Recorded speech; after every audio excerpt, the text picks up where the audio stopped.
Bienvenue dans Méditation, le podcast dédié à la préparation mentale, au sport et à la méditation.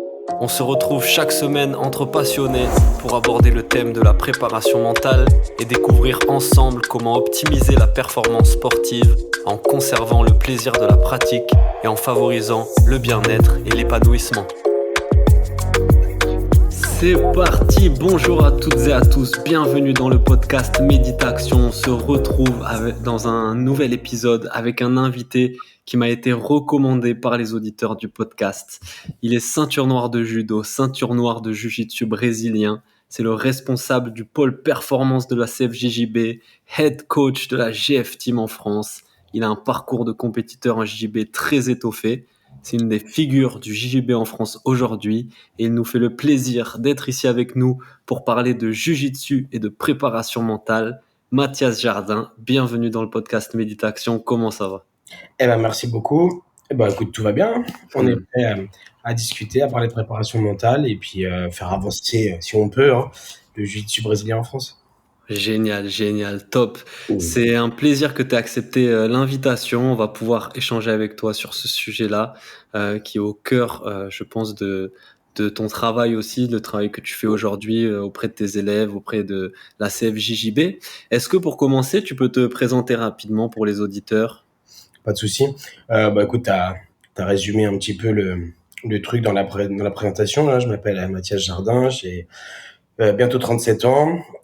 J'ai commencé le judo à 5 ans, j'ai jamais arrêté. J'ai commencé le jiu-jitsu brésilien à 19 ou 20 ans, je me souviens plus exactement.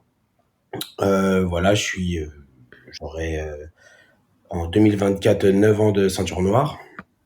J'ai eu ma ceinture noire en juin 2015. Voilà, j'ai beaucoup combattu, que ce soit en judo ou en jiu-jitsu brésilien. Et aujourd'hui, voilà, je m'occupe du pôle performance et de l'équipe de France au sein de la CFJB. Ça fait pas mal d'années que je travaille avec la CFJB. J'ai commencé à travailler en tant qu'arbitre, en tant qu'aide à l'organisation des compétitions. Et puis on a eu plein de casquettes. Et d'ailleurs, on a toujours plein de casquettes parce qu'il fallait faire grossir le truc et fallait être un peu sur tous les fronts.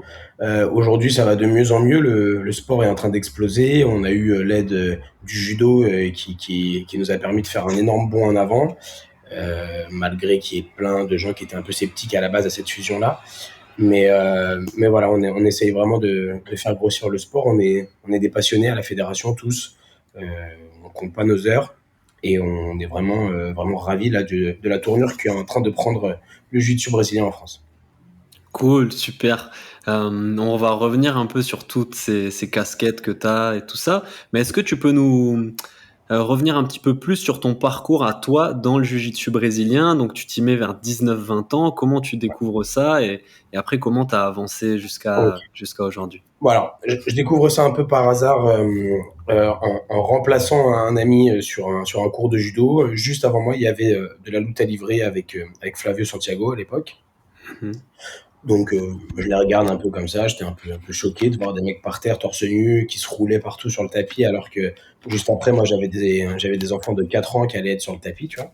Et à la fin du cours, je vois que c'est super martial, que tout le monde prend le temps de bien nettoyer le tatami, puis viennent parler avec moi. Et du coup, le prof m'invite, et il se trouve que Flavio, à l'époque, il donnait des cours aussi juste en bas de chez moi. Donc, vraiment un coup de chance. J'y suis allé, j'ai commencé donc par la lutte à livrer, et puis au bout d'un an, il y a Flavio qui m'a dit, mais tu pourrais aussi faire du jiu-jitsu brésilien, parce que comme tu viens du kimono avec le judo, bah tu devrais avoir des repères. Et donc c'est comme ça que j'ai commencé.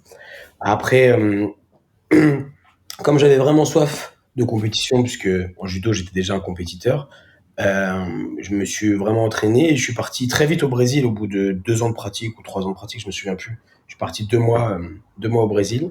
C'était l'été 2010. Donc j'ai commencé le JJB en septembre 2008. Donc c'était 2 ans après. Je suis parti directement vers le Brésil. Et là, j'ai eu la chance d'avoir des connexions et de rencontrer les responsables de la GF Team, en fait. Donc, au début, je devais partir 2 semaines, je suis resté 2 mois.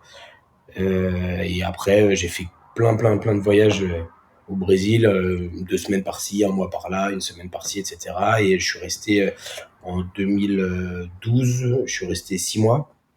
vraiment que à la GF Team. Ça m'a vraiment permis de m'imprégner du style Brésil, on va dire.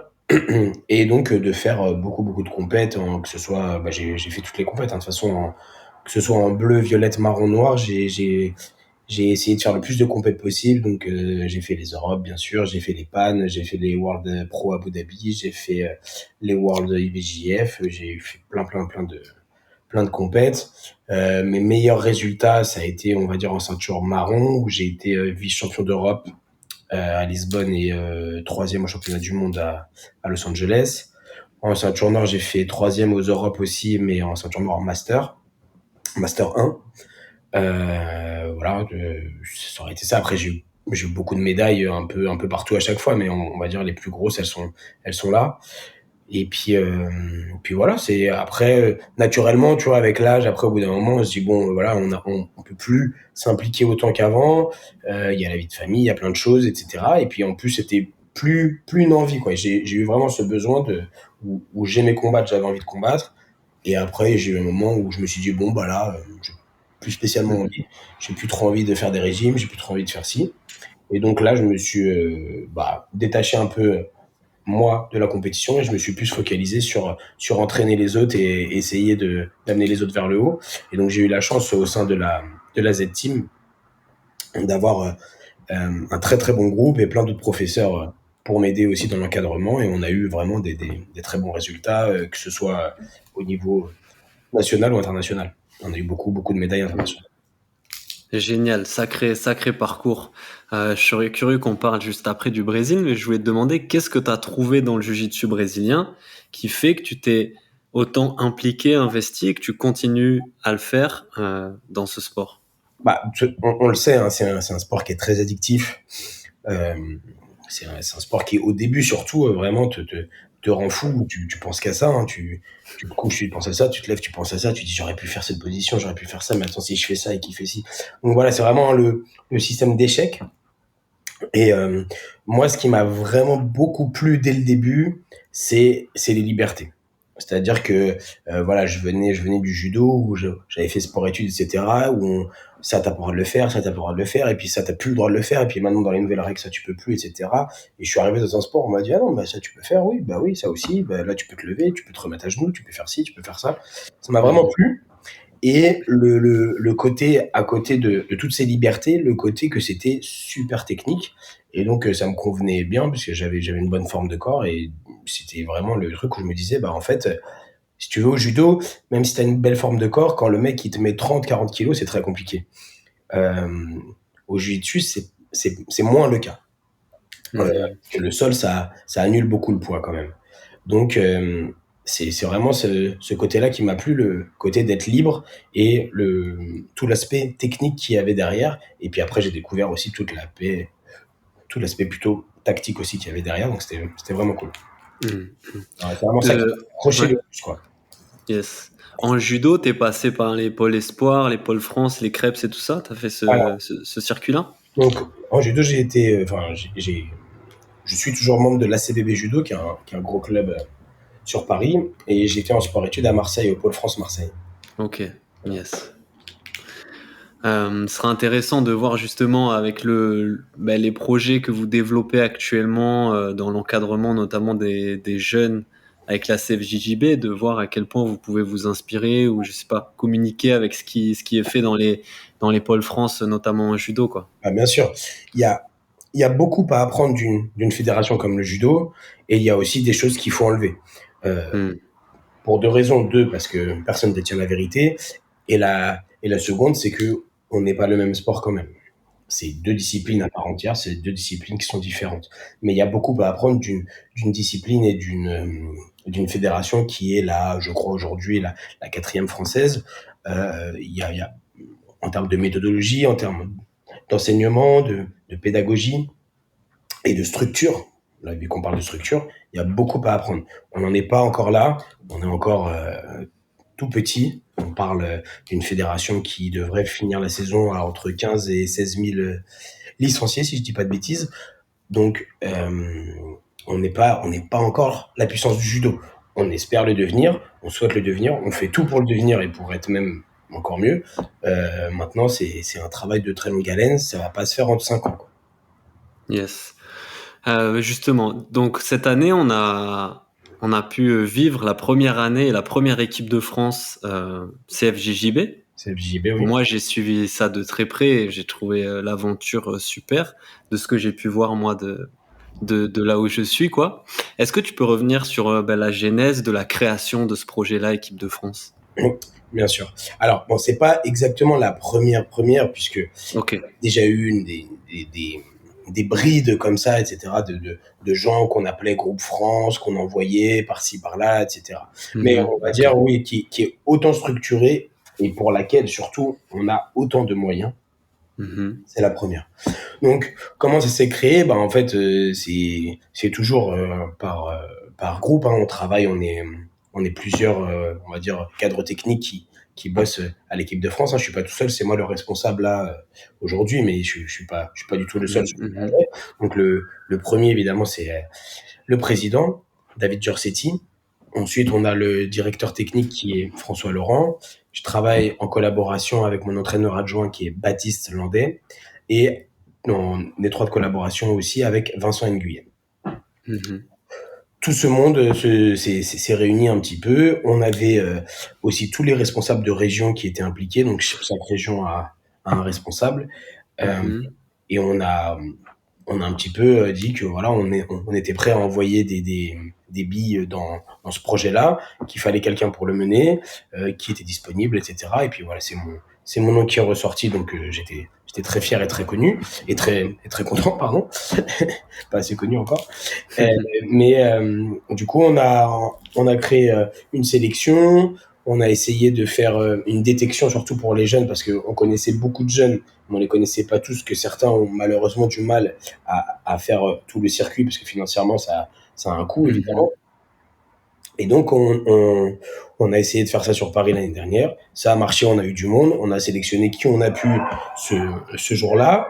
On avait fait une sélection adulte aussi à côté. Et ensuite, voilà, on a fait, sur toute la saison, il faut savoir que tous les membres de l'équipe de France n'ont pas payé une seule compète. Mhm. D'accord? Chaque compète où ils se sont inscrits, ils ont eu les droits d'inscription ouverts.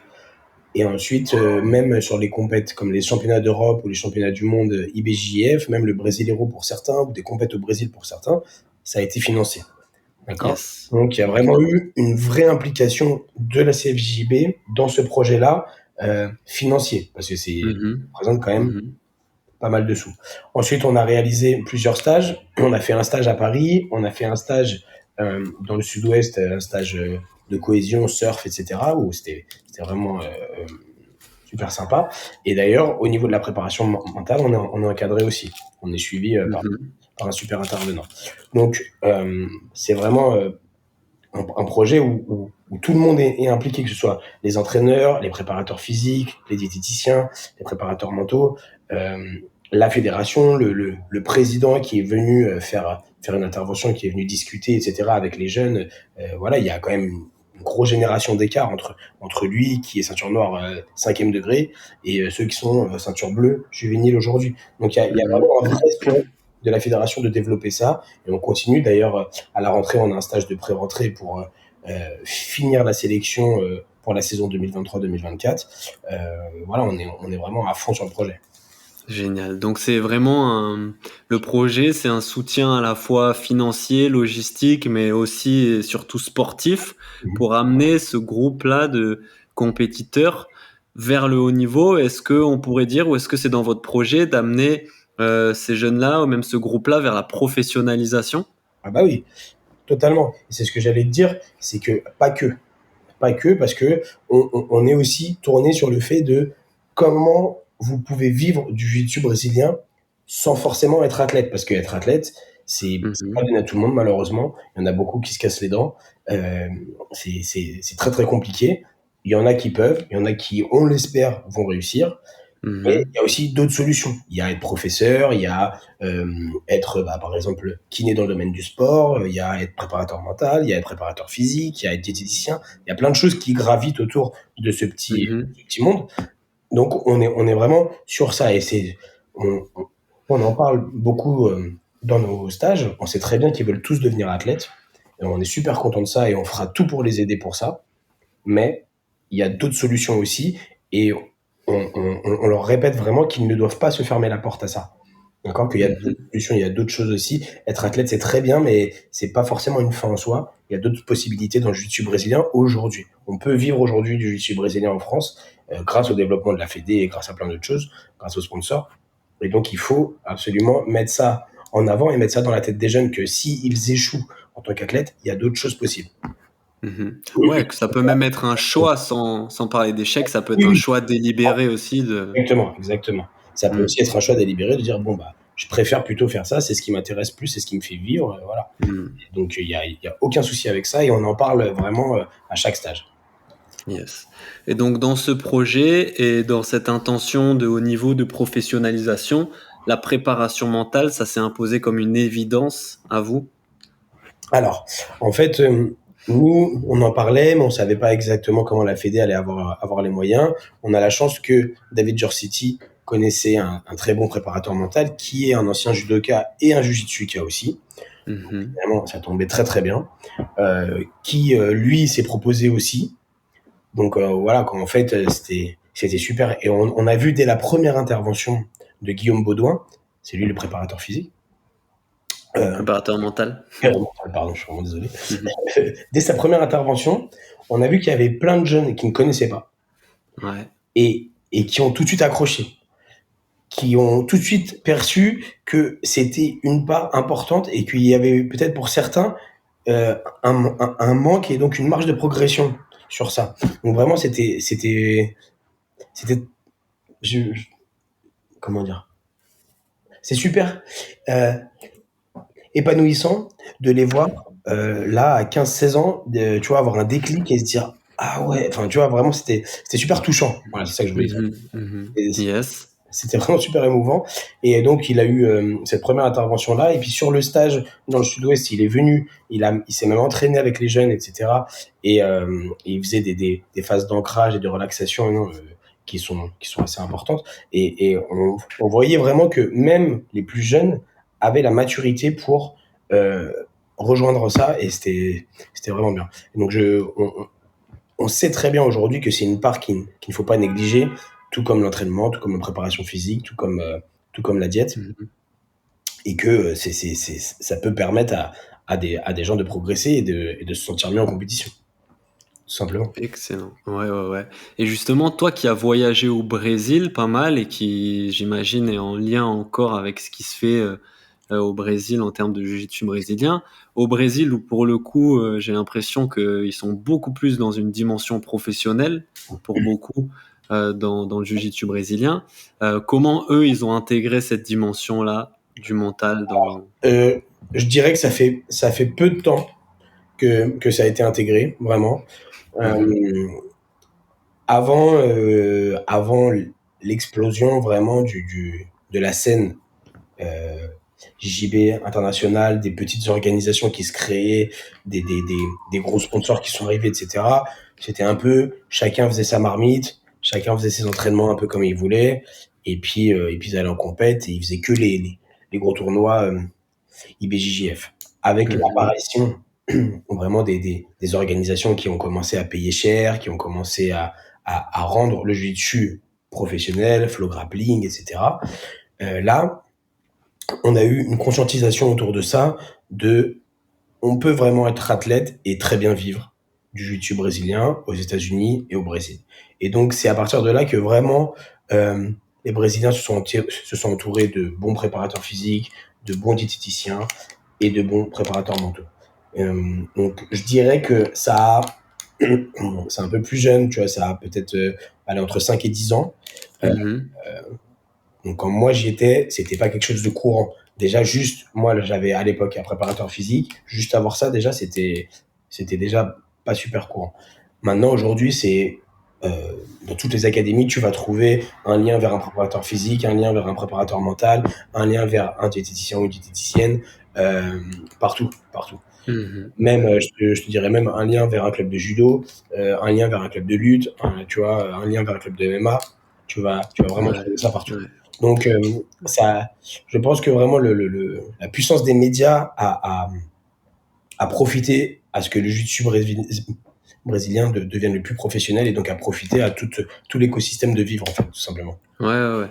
Mais c'est là-bas aussi, tu as observé que c'est vraiment avec la professionnalisation et les opportunités que ça a créé en termes de carrière que la préparation mentale, elle est devenue indispensable, en Ah, fait. tout à fait, puisque les compétitions devenant de plus en plus dures, étant de plus en plus nivelées et représentant, parce qu'il faut se rendre compte, hein, pour les Brésiliens, quand même, le, le niveau de vie du Brésil, lorsque tu touches 10 000 dollars, 20 000 dollars, 50 000 dollars, etc., on parle de beaucoup d'argent pour un Brésilien.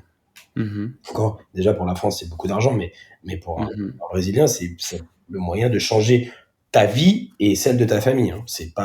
Alors c'est pas le foot, mais Ouais. il faut quand même se rendre compte de ça. Que Mhm, je connais mhm. des gens qui ont sauvé leurs parents, quoi, de la misère. Alors ils vivent encore modestement, mais alors attends, qu'est-ce qu'il me dit? J'ai une erreur là ou pas? Ça marche. Non, moi je t'entends bien, tu peux continuer. Ok, ok, c'est bon. Il m'a dit, il veut que je libère de l'espace même. Ça a l'air de marcher. Bah, ici c'est bon, je pense que tu Ouais, peux continuer. tant mieux. Donc, Ouais. en fait, il y avait cette pression-là qui s'est ajoutée, on va dire, du fait qu'on peut changer de vie. Et donc, je pense que ça a clairement aidé d'avoir un préparateur mental pour avoir les bons points d'ancrage et les bonnes clés, les bonnes solutions psychiques pour pouvoir appliquer sa technique et son physique sur des compétences importantes. Ouais. Et j'ai vu notamment la team Galvao, les Mika Galvao, les Jogo Race mettre ça beaucoup en avant, le fait qu'ils travaillent avec des psychologues du sport, des préparateurs mentaux. Je pense que Melki Galvao est vraiment un super super prof. On a eu la chance de le rencontrer puisque justement on l'a fait intervenir en stage avec l'équipe de France juste après les Mhm. championnats d'Europe IBJF et on l'a fait venir lui, Mikel Galvao, Diogo et Fabricio Montero. Andrei? Ok. Ouais. Donc ils étaient tous là, donc voilà, tu vois. Première Mhm. intervention qu'on a fait avec l'équipe de France, c'était eux quatre. Donc déjà, Mhm. Mhm. Mhm. tu vois, ça te met dans quelle direction on veut amener l'équipe de France. Je pense que Melki, c'est vraiment un super bon prof, dans le sens où il est un peu précurseur sur pas mal de choses et qu'il ose bouleverser un peu les codes établis, surtout sur le Brésil. Là, j'ai vu une interview un petit peu sur lui, là, sur les enfants, où il disait euh, qu'il faut arrêter de traiter les enfants comme que des enfants s'ils veulent vraiment être des pros, des athlètes performants dans le JB.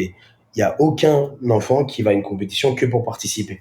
C'est la, c'est la vérité. J'ai beaucoup d'années de cours Surtout les enfants, on va d'enseignement dire. derrière moi. Voilà, j'ai entraîné beaucoup les enfants, les jeunes et les adultes, et tous, personne va à une compète juste en se disant ah je verrai bien, etc. Ou s'il se le dit, souvent il se ment à lui-même. Donc où il parlait vraiment qu'on pouvait aussi professionnaliser les enfants de manière juste et équilibrée évidemment, tout en respectant leur croissance, mais si tu veux, c'est un peu le côté. En France, on aurait du mal à accepter ce discours-là où on est vraiment dans le sport associatif, le sport pour tous, etc., etc. Donc, moi, je Mhm. le trouve super intéressant et c'est vrai il a une méthode d'entraînement qui est un petit peu différente de ce qui m'a été donné de voir au cours de ma carrière dans le monde. Et bon, je pense que les résultats, ils sont là pour prouver que sa méthode, elle est efficace. Donc, on a rien à dire, on a plutôt à s'en inspirer. Mhm. Ouais, il a un Bon, côté très visionnaire. c'est ça. Lui, il met tout en place Mhm. de A à Z, tout ce qui va concerner l'entraînement d'un sportif euh, de haut niveau. Donc, Yes. ça va du sommeil à la nutrition, Mhm. etc., Tous etc. les aspects qui rentrent en compte dans la performance, ouais.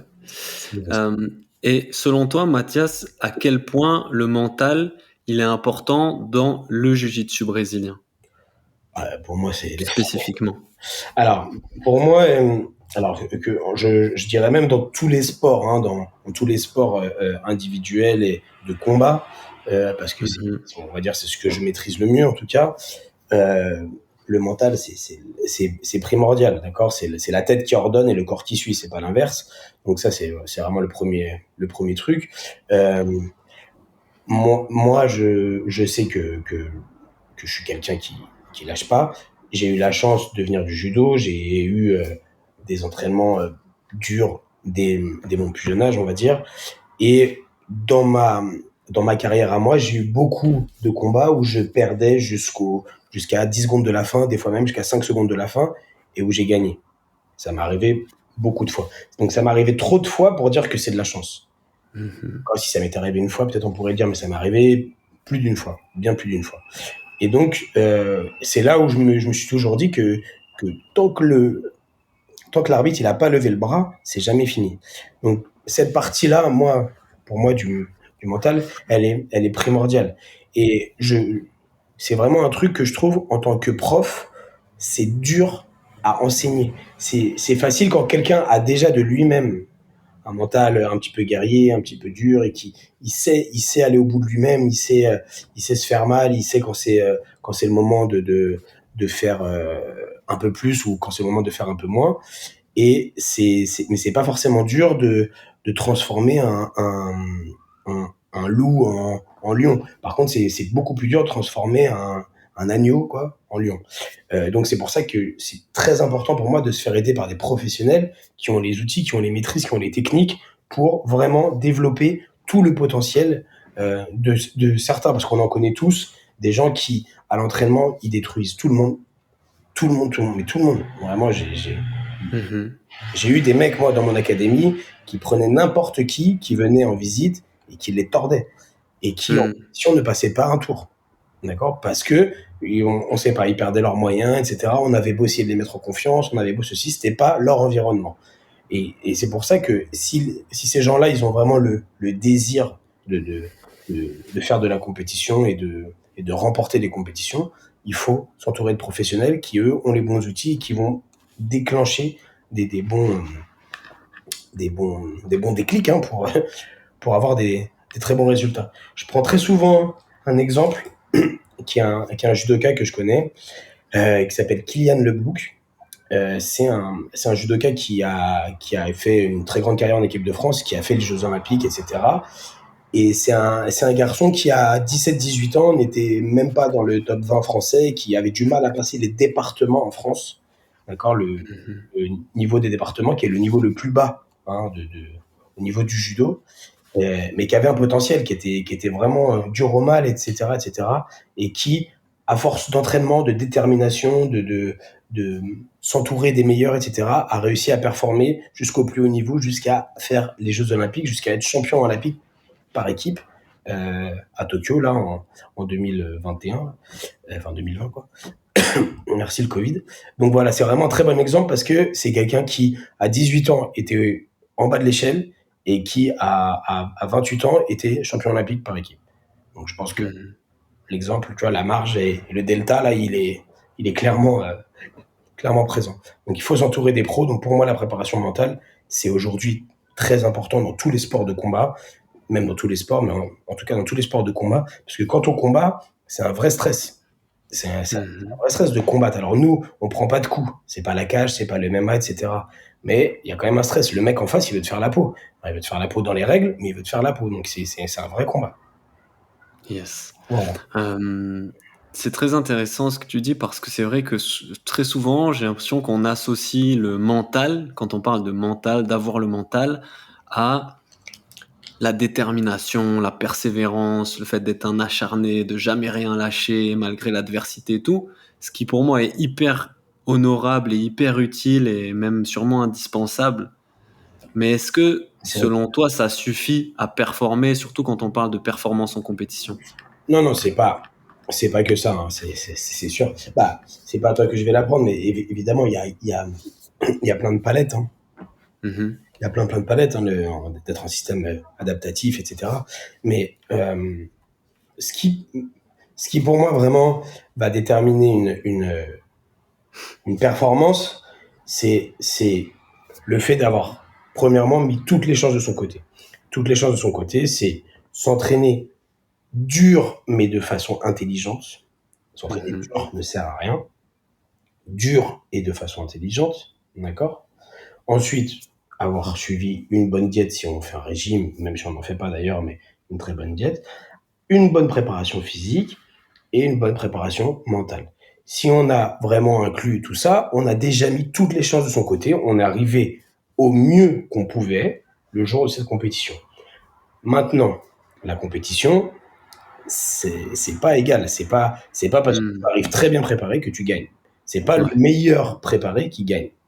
Mhm. Des fois, mais des fois non. D'accord? S'il y a une part de on sait pas. Mhm. Part de on sait pas. Toi, tu peux battre quelqu'un qui va tout le temps perdre contre quelqu'un contre qui toi tu perds. D'accord? On sait pas exactement. C'est jamais égal. C'est pas parce que tu as battu lui et que lui a battu un autre que toi tu vas le battre aussi, l'autre. Ça marche pas comme ça. Donc, Mhm. il y a toujours une part d'inégalité, d'instabilité. Donc pour vraiment réaliser une bonne performance, il faut être le jour J en état de flow, ou alors réussir à vraiment appliquer tout ce Mhm. qu'on a réussi à travailler avant. Mais il y a la part tactique, il y a le coach, etc. Le problème de la compétition individuelle, c'est qu'il y a énormément de paramètres et que malgré que tous ces paramètres-là soient ouverts, il peut se passer quelque chose de fou sur le tatami. Ouais. Parce que le tatami, c'est une seule Mhm. concentration Mhm. et on a perdu. Mais c'est ce qui Ouais. fait qu'on adore ce sport. Mhm. Voilà. Mais c'est important ce que tu dis parce qu'en effet, ce que tu peux maîtriser et ce sur quoi tu as du pouvoir, c'est justement tout ce que tu mets en place en termes de préparation, tous les efforts et tous les moyens que tu te donnes dans les différents aspects de la performance pour Exactement. arriver le plus prêt, le plus serein possible finalement après en compétition. C'est ça. Avoir un peu une confiance pour au moment où je monte sur le tapis, dire bon, je me suis bien préparé, maintenant il me reste plus qu'à moi, donner le meilleur de moi-même et advienne que Mhm. pourra. Et Ouais. voilà, des fois vous arrivez super bien préparé, vous prenez une clé de bras en 10 secondes, et des fois vous étiez fatigué, vous avez eu une blessure dans la prépa, vous avez eu des problèmes personnels, etc., qui ont interféré, et vous, Mhm. vous enchaînez 5 combats de la mort, et puis vous gagnez. Ouais. Donc, Ouais, ouais. Mais n'empêche que sur le long terme et sur l'idée d'être dans une carrière et d'avoir des performances plutôt stables, on voit que prendre en compte tous ces aspects-là de la performance et se donner les moyens plus jeune âge, de les développer, ça aide à, sur le long terme, à être dans bien sûr. quelque chose de plus stable. On peut prendre l'exemple de Cristiano Ronaldo dans le football, qui a une hygiène de vie Mhm. irréprochable depuis toujours et qui a une longévité incroyable aujourd'hui, qui est encore Ouais. d'un très bon niveau à 38 ans, euh, en étant attaquant en plus, hein, c'est pas un gardien ou un Mhm. défenseur. Bon, bah voilà, il a tout mis en place depuis toujours, la diète, etc., la préparation physique, la préparation mentale. Il s'est toujours entraîné de façon intelligente pour être toujours un peu meilleur, un peu meilleur, un peu meilleur, un peu meilleur. Et au final, Mhm. Je pense à Teddy Riner aussi qui disait qu'il faut du haut niveau partout, dans tous les aspects, dans tous les domaines de la il performance. n'y a pas de secret. On peut prendre tous les champions. Tu peux prendre, je sais pas moi, Rafael Nadal Mhm. ou un autre, je sais pas, en boxe ou même un McGregor dans le MMA ou un Khabib, etc. Mhm. Tous, ils vont te dire qu'ils sont bien encadrés et qu'il il y a le côté, quand tu arrives à un combat, il faut être le mieux préparé possible, mettre toutes les chances de son côté. Et ensuite, le tapis, il est censé retranscrire la vérité. Moi, je dis souvent, le tatami ne ment pas. D'accord? Mhm. C'est quelque chose qui Ouais. est vrai, le tatami, il ment pas. Seulement, des fois, pour certains, c'est un peu plus long que d'autres. C'est tout. Mhm. Et il y a des surprises, ça peut arriver quand même. Super. Là, une saison se termine, on est au mois d'août là quand on enregistre ce podcast, donc il y a une saison de compétition qui va débuter. Plein de gens doivent être en train de se préparer ou pas, c'est selon. Mais toi, est-ce que la fixation d'objectifs et la planification, elle est centrale aussi dans la préparation mentale. C'est pour ça que je voulais te poser cette question. Toi, de ton regard de coach, de responsable de la performance, là, la CFJB, selon toi, comment on se prépare pour une saison, comment on planifie une saison avec des objectifs, des échéances en termes de compétition, comment on planifie tout ça sur une saison? Alors, moi, ce que j'essaie de faire comprendre aux athlètes, c'est que la plupart des athlètes, ils veulent tout gagner tout le temps. D'accord? Et donc, ils ont du mal, si tu veux, à bien choisir les échéances et donc à faire une bonne planification. Euh, ce qui pour moi est très important, c'est être présent sur les gros championnats. Donc en France, championnat d'Europe, puisqu'on a la chance qu'ils sont à Paris maintenant, d'accord? Donc championnat d'Europe, il faut être là, donc c'est en janvier. Championnat de France, il faut être là, c'est en juin, mai-juin, Mhm. d'accord? Donc il y a ces deux grosses compétitions qui sont importants. Ça en fait deux dans la saison. On se rajoute, on va dire, le championnat du monde. Ok, c'est en mer, un petit peu avant les France, enfin quand même 3 4 semaines avant les France, donc c'est pas mal. Donc si on se met déjà trois gros objectifs dans la saison, pour moi, il faut avoir avant chaque gros objectif, dans la mesure du possible, deux compétitions test. Deux compétitions test, une d'un niveau relatif et une d'un bon niveau. Pour arriver ensuite, tu vois, comme à une pyramide, à celle où il y aura le meilleur niveau. Beaucoup de Français et beaucoup d'athlètes, je pense à un d'ailleurs, mais je dirais pas son nom, ils font toutes les compètes. Il est partout, il fait toutes les compètes, etc. Et toute la saison, je lui ai dit, il se reconnaîtra s'il écoute, je lui ai dit, tu combats trop. Tu combats trop, t'es fatigué, ton corps il est fatigué, tu combats trop, repose-toi. Repose-toi. Et je suis certain que s'il m'avait plus écouté et qu'il s'était un peu reposé, il aurait fait une meilleure saison. Il a fait une bonne saison, il aurait pu faire une meilleure saison. Donc, les gens ont du mal à écouter, mais je comprends, hein, quand tu es jeune, quand tu as 20 ans, 22 ans, tu as envie de tout manger. Il n'y a pas de souci, je suis passé par là aussi. Et voilà, mais il faut écouter l'avis des professionnels, il faut écouter l'avis des gens qui ont de l'expérience. Si tu gagnes pas je sais pas, je te dis une bêtise, le tournoi CFJB de Lyon, parce que tu es en prépa, donc tu es en train de faire du long peut-être, et de faire du foncier pour arriver au mois de janvier à fond sur Lisbonne, mais que derrière tu gagnes Lisbonne, ok? On s'en fiche que tu es perdu à Lyon, d'accord? Il y a peut-être un mec qui va dire, ah, mais moi je l'avais battu à Lyon, super, mais toi t'as fait quoi? T'as fait premier tour au championnat d'Europe, d'accord? Donc les gens ils ont un petit peu du mal quand même à planifier encore, et donc c'est, c'est pareil, ceux qui ont la maturité pour planifier au mieux leur année et planifier même leurs entraînements avec des objectifs. Il y a des gens, ils vont juste à l'académie. Ils viennent, ils ont un kimono, ils jettent leur kimono, ils s'entraînent. Ah, je me suis bien entraîné aujourd'hui. Ah bon? Qu'est-ce que tu as fait? Qu'est-ce qui fait que c'est un bon entraînement pour toi? Ils bug. Encore? Ils bug. Ils n'ont pas d'objectif, ils n'ont pas de but, ils n'ont pas de truc, ils n'ont pas travaillé quelque chose en particulier, etc. Ah ouais, mais j'ai gagné tous mes sparring. Oh, super. Super, si tu es déjà le meilleur de l'académie, que tu gagnes tous tes sparring, c'est pas intéressant alors. C'est pas du tout intéressant, c'est normal. C'est normal que tu gagnes tous tes sparring. Maintenant, j'aimerais bien qu'on fasse un truc pour se faire progresser, etc. Donc les gens, ils ont vraiment du mal encore à professionnaliser ça. Il y en a qui le font, et ceux qui le font, bah, on le voit en fait. Ou ceux qui ont des professeurs qui le font sur leurs athlètes, bah, on voit les résultats. D'accord? Yes. Donc, alors après, on souffre de ça dans le jiu-jitsu brésilien parce que en France encore, ce n'est pas parfaitement professionnel. On a beaucoup de profs qui sont des passionnés, qui n'ont pas reçu de formation, qui n'ont pas eu peut-être le même bagage compétition que d'autres et qui font Mhm. du mieux qu'ils peuvent. Voilà, qui retransmettent leur passion et c'est déjà très important parce que pour moi le plus important c'est de transmettre la passion, c'est ce qui fait des passionnés qui eux aussi vont s'entraîner et vont après retransmettre leur passion. Mais du coup, ils ont pas les mêmes armes, ils ont pas les armes que des professionnels. Nous, on est des professionnels, on a été formés, on a des diplômes d'État, on a eu la chance de voyager un peu partout dans le monde et de faire des combats un peu partout dans le monde. Donc, on a cette formation-là. Donc, forcément, c'est plus simple.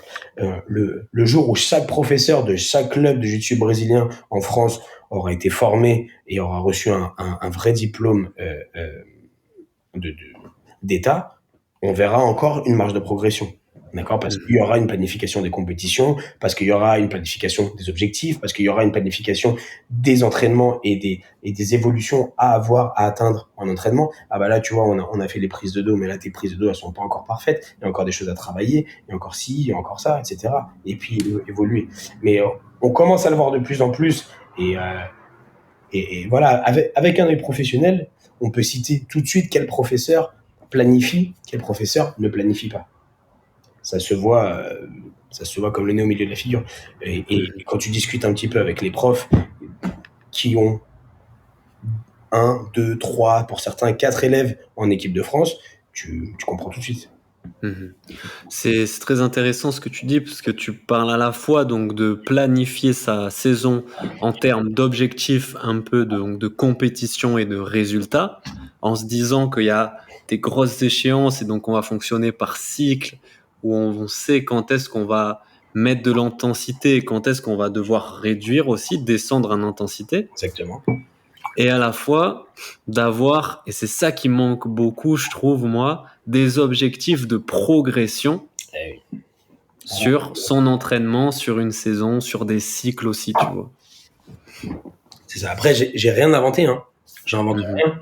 J'ai eu la chance d'être bien formé, j'ai eu la chance d'être bien entouré, d'avoir la structure des pôles France de judo, etc., des gros clubs de judo, et je m'inspire juste des meilleurs. Mais t'as beaucoup de gens qui, voilà, bah, tu vois, avant les championnats de France, je regardais sur mon téléphone et je voyais beaucoup d'académies qui faisaient des postes préparation France. Ok.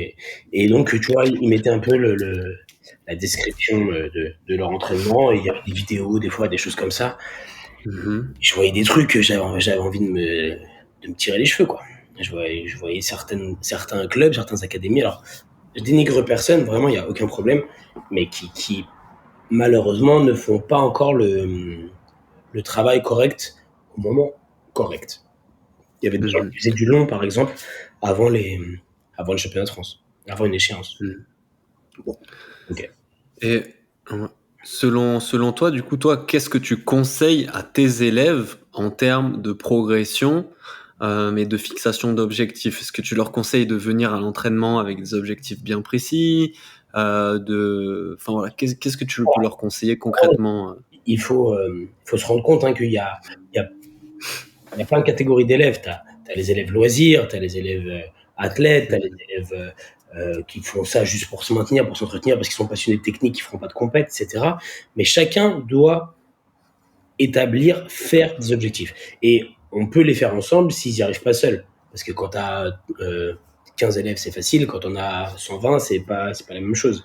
Donc, il faut Ok. établir des objectifs. Si je suis un débutant et que je suis ceinture blanche, au début, il faut déjà comprendre le sport, découvrir le sport, etc. Et une fois qu'on a un peu compris, on commence à se fixer des objectifs. Il ne faut pas se mettre tout de suite un objectif. Bon, c'est ma première semaine Mhm. d'entraînement, il faut qu'à la fin de l'entraînement, je sache faire ci, ça, ça. Non, il Mhm. faut Mhm. comprendre le sport. Maintenant, on va parler de ce que je maîtrise le mieux, et ce qui concerne mon travail, c'est les compétiteurs. Donc les compétiteurs, et les compétiteurs de haut niveau. Pour moi, eux déjà, c'est impossible qu'ils viennent à l'entraînement sans objectif. Donc ça peut être des objectifs hebdomadaires, mensuels, trimestriels, on peut les marquer. Alors moi, je suis un peu ancienne école, hein, maintenant je fais partie des vieux. Moi, j'ai un carnet, ok, Mhm. mes trucs. Si tu veux le faire sur ton portable, et que tu es plus jeune, tu le fais sur ton portable. Moi, je m'en fiche, j'ai aucun problème. Seulement, Bah oui, maintenant on fait un Google Sheets, on peut suivre sa ils veulent, progression. pour ce qu'ils veulent, mais ils le font, c'est tout. Mhm. Mhm. D'accord? Il n'y a pas de souci. Euh, Si j'ai identifié des faiblesses, d'accord, on parle de ça. C'est important. Bien Mhm. que, bien que je suis de l'école qui préfère qu'on favorise ses points forts plutôt qu'on améliore ses points faibles. D'accord? Je m'explique pourquoi. En compétition, quoi qu'il arrive, ce que tu fais, c'est tes points forts. Euh, Mhm. Si t'as pas réussi à appliquer tes points forts, c'est rare que ce soit avec tes points faibles que tu gagnes. Même si Mhm. tes points faibles sont un peu améliorés. Et il y a Marcelo Garcia qui disait ça, et je trouve que c'est très vrai. Il vaut mieux une excellente garde d'un côté qu'une moyenne garde de deux côtés, par exemple. Donc, si ta spécialité, c'est des passages, eh ben, on va bosser les passages. Si ta spécialité, c'est la garde, eh ben, on va bosser la garde. Si ta spécialité, c'est la garde fermée, etc., on va bosser la garde fermée. D'accord? Quand j'étais au Brésil et qu'il y avait Rodolfo Vieira qui s'entraînait, qui est un grand passeur, je le voyais très rarement en dessous. D'accord? Mhm. Dessus tout le temps. Tout le temps. Donc,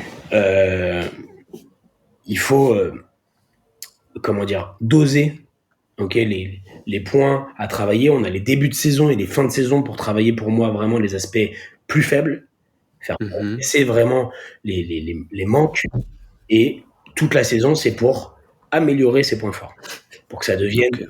inné, que ce soit du de l'instinct, que ce soit du Mhm. timing tout de suite, qu'il y ait la moindre opportunité, on puisse réagir dans la seconde et que le cerveau n'ait pas le temps de penser et à atteindre l'état de flow à chaque fois, en fait. Mhm. Mm. Et après, l'idée, si on revient à la compétition, c'est de réussir à amener l'autre dans ton point fort et dans ton jeu à toi. Exactement. Hmm. Ok. Exactement. Et donc, pour moi, voilà, les objectifs, il faut les planifier. Euh, Ça peut être mensuellement avec son prof.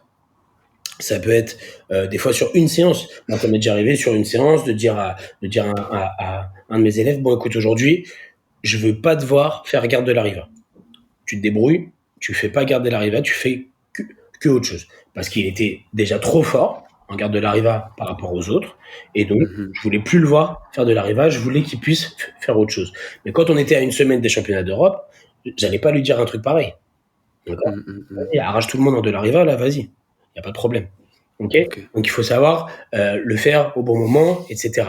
Mais plus on planifie sa progression, plus on planifie sa saison sportive, plus vite on progresse aussi. Pourquoi aujourd'hui on a des ceintures noires qui émergent à 19 ans?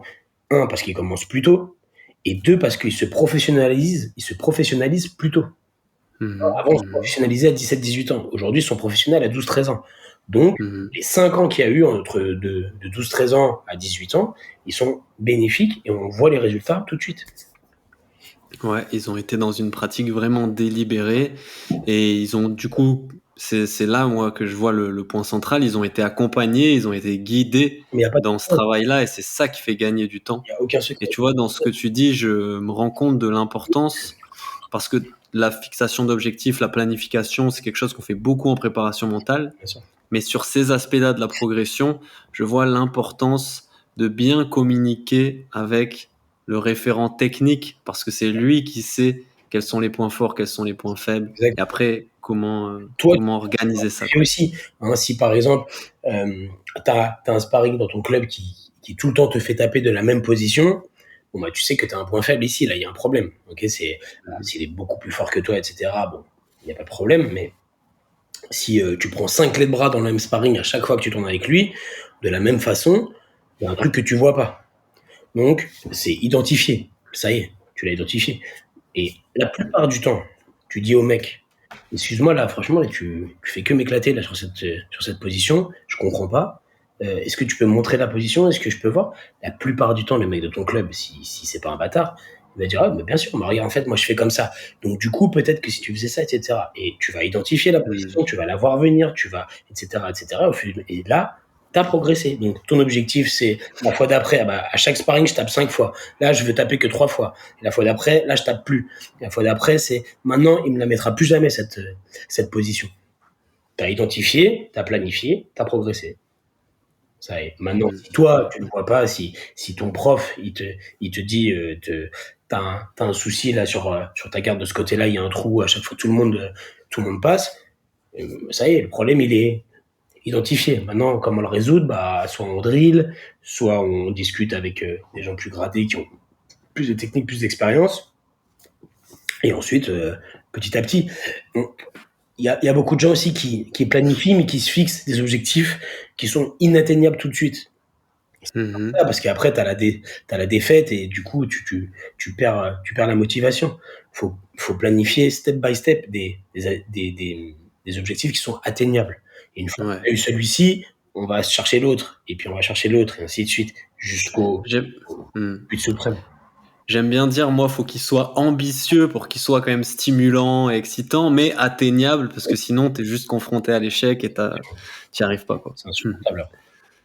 Est-ce que tu penses qu'il va y avoir des pôles espoirs et des pôles France Jiu-Jitsu brésiliens un jour? Je pense.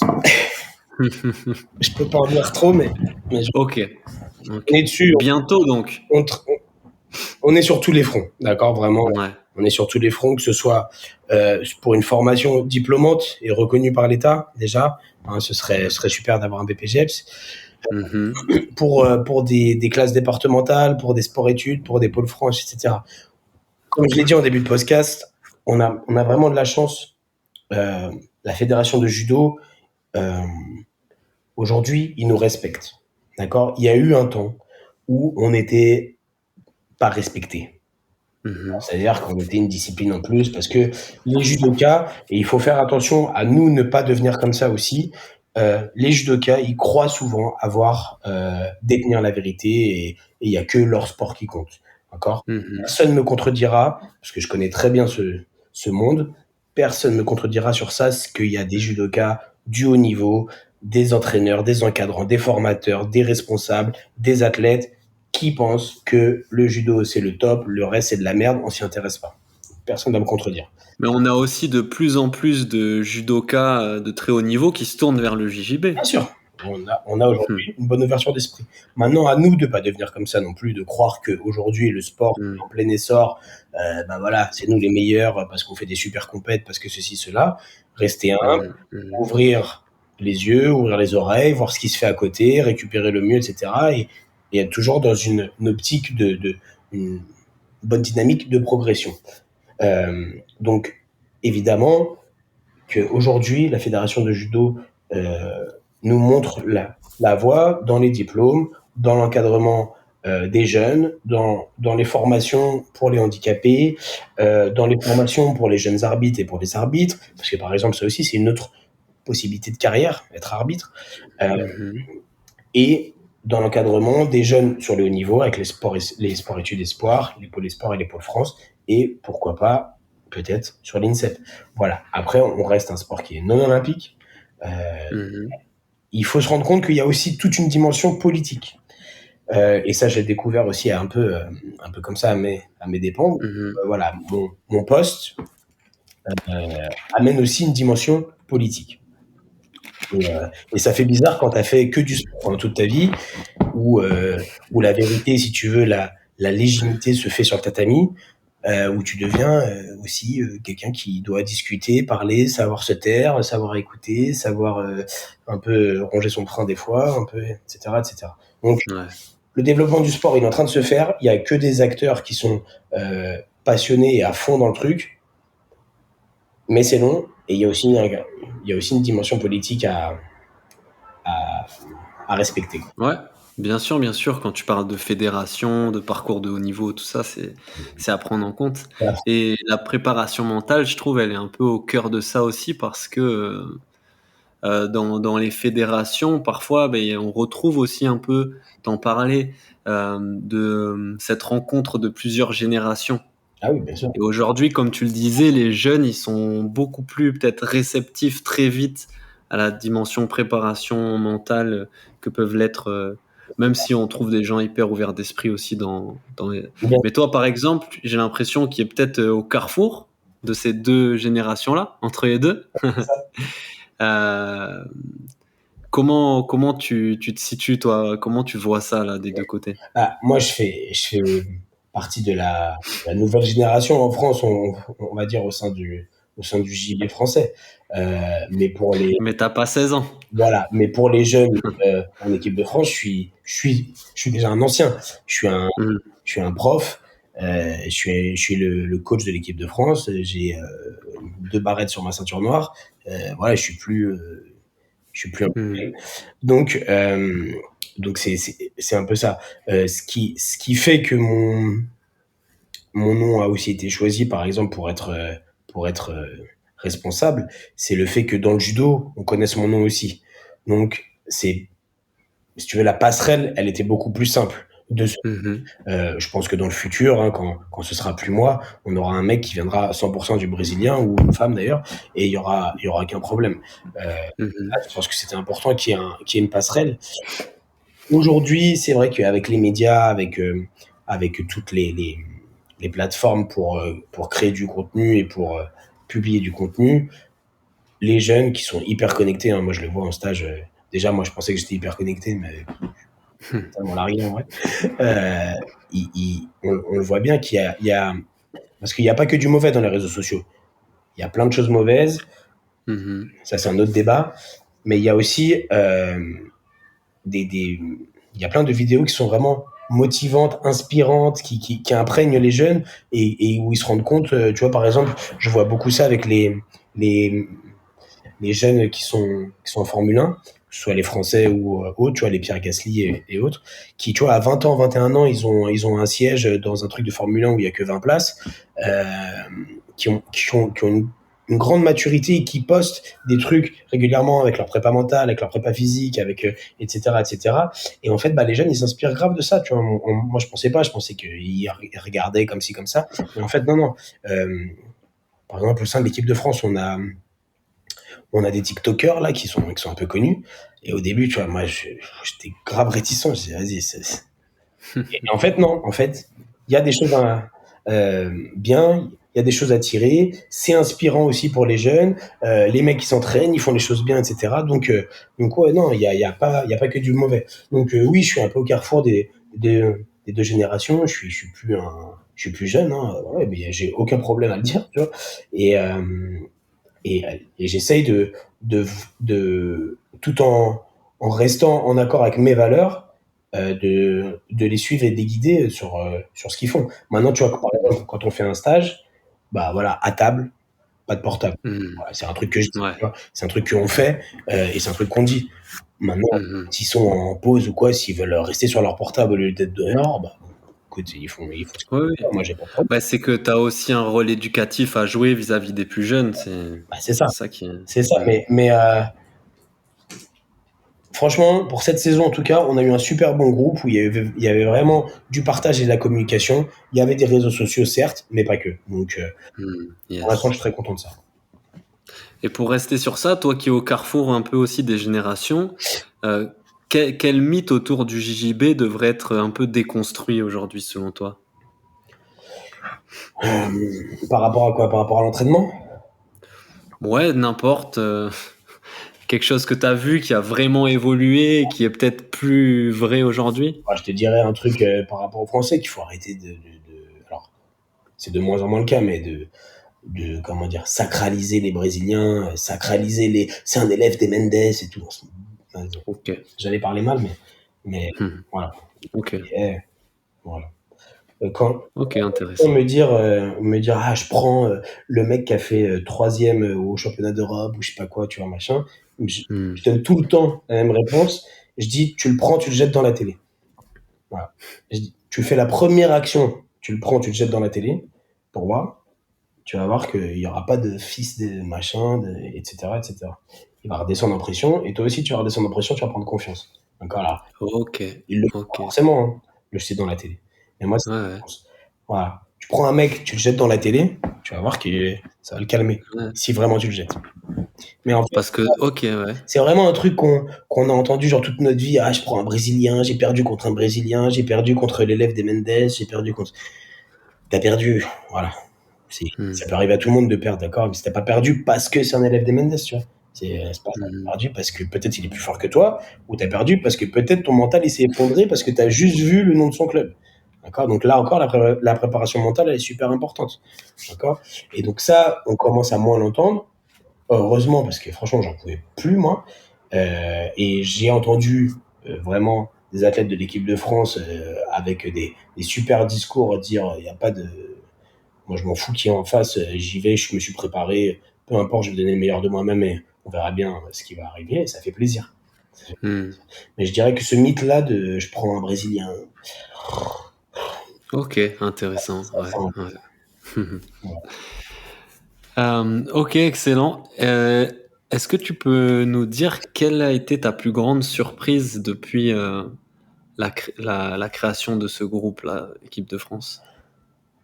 Ma plus grosse surprise en termes de compète, Ouais, ou même de ce que tu as pu observer de ce groupe. alors, au sein du groupe, ce qui m'a fait très plaisir, c'est de voir euh, l'attitude des jeunes. Donc, je te parle des gens qui sont mineurs, de voir Mhm. leur maturité et leur niveau. Alors, parce que déjà, leur niveau, pour parler que de ça, c'est, crois-moi, c'est vraiment, C'est surprenant. c'est, t'as pas intérêt à y aller avec une main sur le kimono en détente. Je te le dis, parce qu'ils te mettent la foudre en Mhm. face, hein. Et d'ailleurs, à un tel point que j'ai dû expliquer à certains jeunes qu'il fallait qu'ils fassent attention à eux pour leur santé, contre qui il combattait et d'avoir le recul nécessaire pour voir si la personne était en face assez intelligente pour le laisser travailler, etc. Parce que quand tu as un gamin de 15 ans qui fait 55 kilos, qui est dans ton dos en 5 secondes, ou alors qui te passe 8 fois la garde dans le combat, quand en face, tu as un adulte qui est ceinture marron, qui fait 70 kilos, certains peuvent mal le prendre. Il y a l'ego qui peut rentrer en jeu, et malheureusement, ça peut arriver sur des blessures où quand l'adulte a une position forte, il va faire mal. D'accord. Et c'est le résultat parce que l'autre en face de 15 ans, il lui a sauté dessus pendant 6 minutes. Parce qu'à 15 ans, ton cardio, il est limité presque. Et quand techniquement, tu es là, c'est vraiment dur. Donc ça, c'est ma très belle surprise, c'est de voir le niveau général de l'équipe de France techniquement. Ça ne veut pas dire encore les résultats en compétition, mais techniquement. Et leur maturité à prendre au sérieux ce qu'on leur dit, à écouter les conseils, à les mettre en application. Ça a été une très très belle surprise. Et ensuite, il y a mon assistant, enfin c'est pas mon assistant, hein, c'est mon entraîneur adjoint, Baptiste Landais, qui lui est professeur d'un club à Nantes et qui fait vraiment un travail remarquable avec ces jeunes. Et je suis assez impressionné du travail qu'il fait, dans le sens où c'est un bon compétiteur, ça a toujours été un bon compétiteur français. Il a jamais réussi à faire des grosses perfs à l'international. Et là, il est en train vraiment de former des générations qui, eux, le font. Donc, ça fait vraiment plaisir de voir ça. Et je sais qu'il fait pas n'importe quoi, qu'il bosse vraiment super sérieusement. Donc, je suis assez impressionné de son travail. Et c'est pour ça qu'on lui a donné toute notre confiance. Et quand je l'ai vu intervenir sur l'équipe de France, j'ai compris pourquoi on l'avait choisi et pourquoi il avait autant d'athlètes déjà en équipe de France. Donc, je dirais que sur cette première saison, c'est ces deux belles surprises-là. Et après, la dernière chose que je pourrais rajouter, c'est qu'il y a Léon Larmand, qui est donc notre ceinture noire en tête de proue, on va dire, qui a vraiment un énorme niveau et qui, je pense, vraiment, sincèrement, a une énorme marge de progression encore. Notamment mentalement. Je sais qu'il commence à travailler, il commence que depuis cette saison, ou il va commencer peut-être que même la saison prochaine. Mais je pense que vraiment, lui, là, sa barrière, elle est que mentale. C'est-à-dire que techniquement, physiquement, il est prêt. Il est prêt à être sur la boîte des Europes, des PAN, peut-être des Worlds, ou en tout cas dans le top 5 des Worlds, etc. Il est prêt. Là, aujourd'hui, je sais que c'est que son mental qui le freine. Donc, j'ai été assez impressionné, en fait, de me rendre compte que il avait vraiment, vraiment le potentiel pour être là sur la boîte des trop gros dans le top. Ouais. Voilà, des très gros tournois. Donc à voir s'il arrive à bien travailler mentalement, s'il est bien suivi, s'il arrive à appliquer tout ça. On sait que pour certains c'est un déclic, on sait que pour certains ça met beaucoup de temps, enfiler le costume du compétiteur, etc. Mais voilà, il y a des. Ok. Super, de belles surprises très encourageantes en plus, donc c'est cool. Ouais, c'est vraiment cool.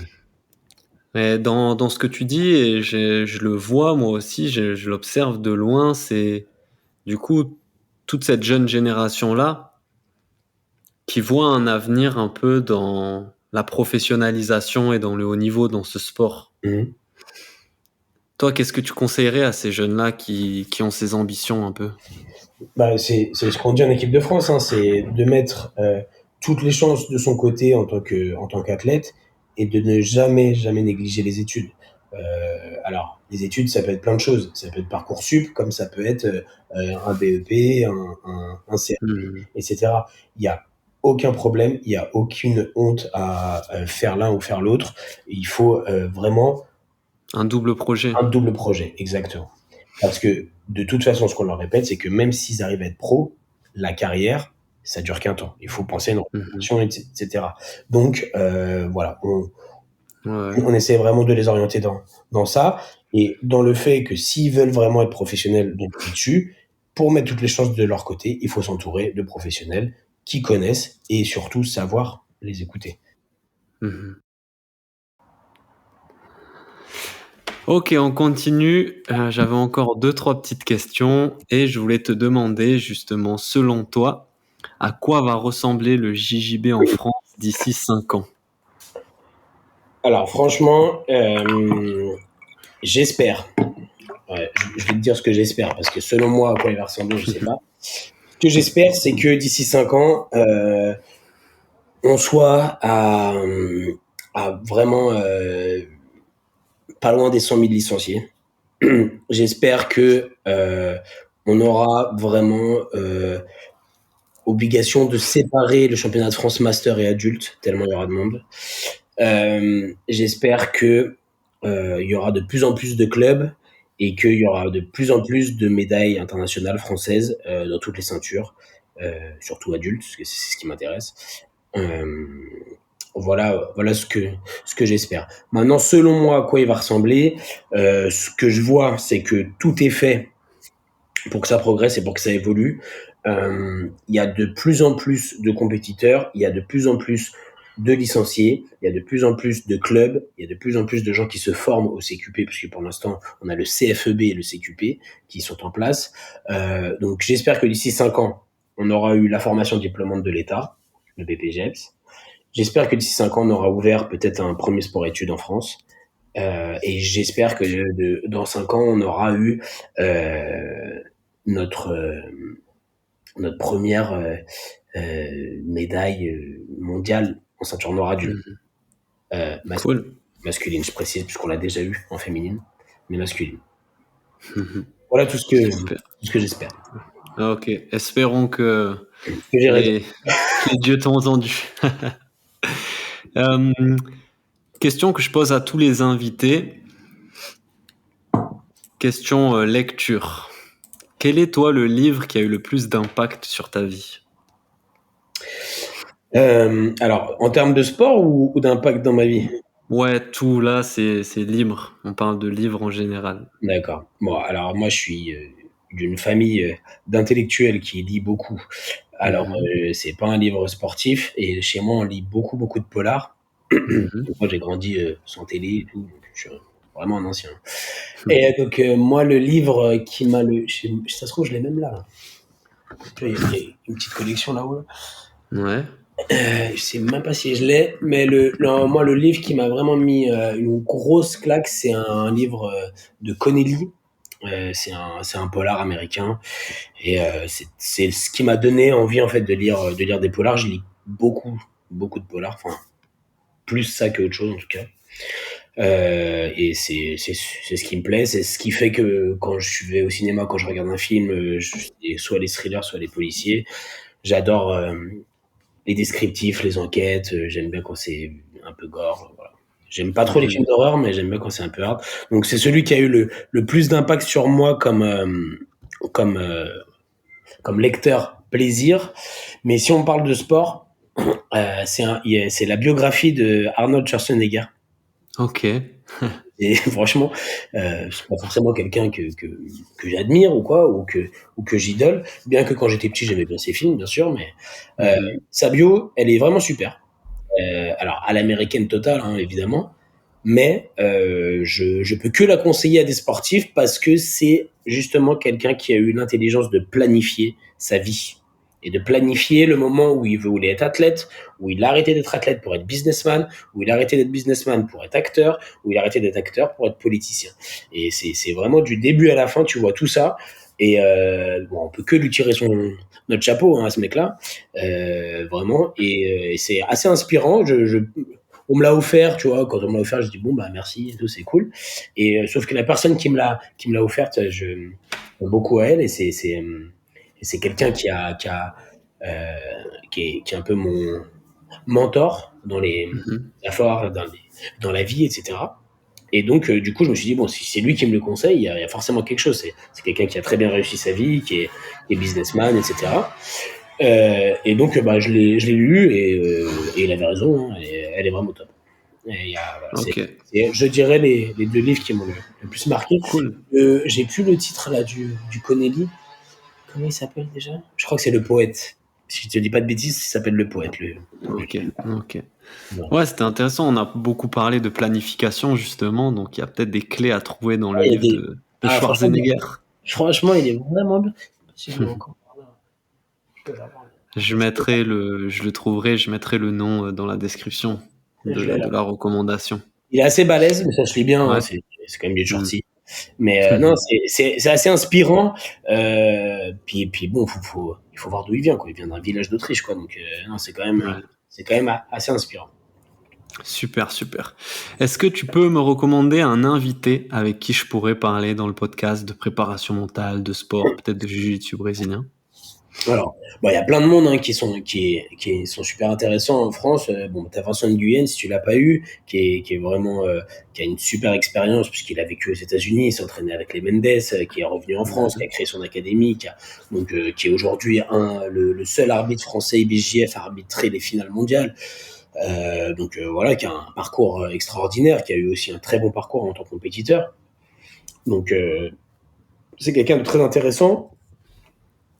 Après, tu as David Giorgetti, hein, qui est le président qui a tout créé de A à Z. Alors, si tu arrives à l'avoir, force, hein, parce qu'il a un emploi du temps de vrai ministre. Mais Ouais. n'hésite pas, hein, c'est en demandant qu'on a la réponse. Hein. Si on ne demande pas, on Mhm, l'a. mhm. Il faut l'audace. Voilà, qui est vraiment top. Moi, je m'entends très bien personnellement avec Laurence Cousin. Ça fait des années qu'on se... Déjà fait. Ok, C'est l'épisode le plus écouté du podcast, celui ouais, avec ça va. Laurence Cousin. Ouais. Je suis pas étonné. C'est quelqu'un qui est très inspirante et qui a toujours été très Mhm. pro. Voilà. François Laurent, peut-être que tu ne connais pas.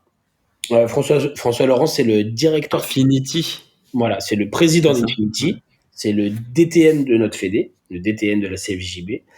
C'est quelqu'un qui est prof de judo, prof de jiu-jitsu, prof de sport, agrégé en sport, responsable du SUAPS de la fac de Nanterre STAPS. Donc le SUAPS, c'est le pôle sportif. Président de Infinity, responsable de la formation au sein de la CFJB. Ok. C'est un très grand pédagogue. Je pense, le meilleur pédagogue qui m'ait été donné de voir dans ma carrière. Mhm, Et mhm. sans me la raconter, j'en ai vu des profs. J'en ai vu passer, j'en ai vu plein, plein, plein, plein. J'ai jamais vu quelqu'un aussi méthodologique. Mhm, mhm. Méticuleux aussi, ouais. Mais c'est extraordinaire. C'est vraiment, Ouais. donc, je te le conseillerais vivement. Ce serait intéressant d'échanger avec lui, ouais, sur la question de la préparation mentale aussi, Ouais, sûrement, ouais. Ouais, c'est ouais. super intéressant. Mhm. Et un dernier qui c'est que je pourrais te conseiller qui est intéressant. Il y en a plein hein, des gens intéressants. Je veux pas en oublier, je veux vexer personne. Euh, Ouais, mais après, bien sûr, la liste est énorme, mais déjà, ça me fait une belle liste, hein. Ça va me faire quelques podcasts. et ben voilà, allez, ben, ça va Je faire. te remercie, je te remercie. Avec plaisir. Euh, Où est-ce qu'on peut te retrouver, Mathias, toi? Est-ce qu'on peut te suivre? Est-ce que, du coup, tu peux redire où est-ce que tu donnes des cours, etc. D'accord. Alors, bon, bah, déjà, je suis sur Instagram, hein, Mathias BJJ, facile. Mhm. J'ai quelques DVD qui sont sur BJJ Fanatics, le BJJ Fanatics français avec Nicolas Renier. Yes. Vous pouvez retrouver ça, il n'y a pas de souci. Et à partir de la rentrée, je reprends les cours. Moi, je donnais plus de cours depuis 2 saisons. J'avais décidé d'arrêter de donner des cours parce que je voulais vraiment me consacrer à la fédération. Euh, la fédération, pour l'instant encore, c'est un peu juste pour vivre que de ça. Donc, je reprends les cours l'année prochaine et j'ai été recruté par Infinity justement. Donc, je vais donner des cours chez Infinity. Pour l'instant, au 1er août, j'ai pas trop le droit de dire où, Ok. parce que c'est une nouvelle salle, mais dans Paris, voilà. Mhm. On me retrouvera là Surprise, à surprise. Paris, voilà, Mhm. dans une grande salle. Euh, je donnerai pas mal de cours, donc voilà, on sera Ok. présent. Top, top, top, super. Je suis obligé de te remercier encore une fois, Mathias, pour cet échange Il y a pas hyper de intéressant, vraiment. Merci. J'ai adoré, j'espère que ça plaira aux auditeurs. Je J'espère aussi. remercie aussi tous ceux qui ont écouté, qui soutiennent le podcast. Mathias, on te souhaite beaucoup de bonheur, beaucoup de réussite dans tous tes projets, notamment avec la CFJJB et l'équipe de France. On suit Ça ça de marche. près, on soutient. Ça Et, marche. Eh ben, écoute, merci beaucoup, Paul, pour ton invitation. Ça me fait très plaisir d'être là. Et puis à tous les auditeurs, entraînez-vous dur, mais intelligemment. Yes, durer intelligemment. Ciao, à la prochaine. Salut. Ça marche.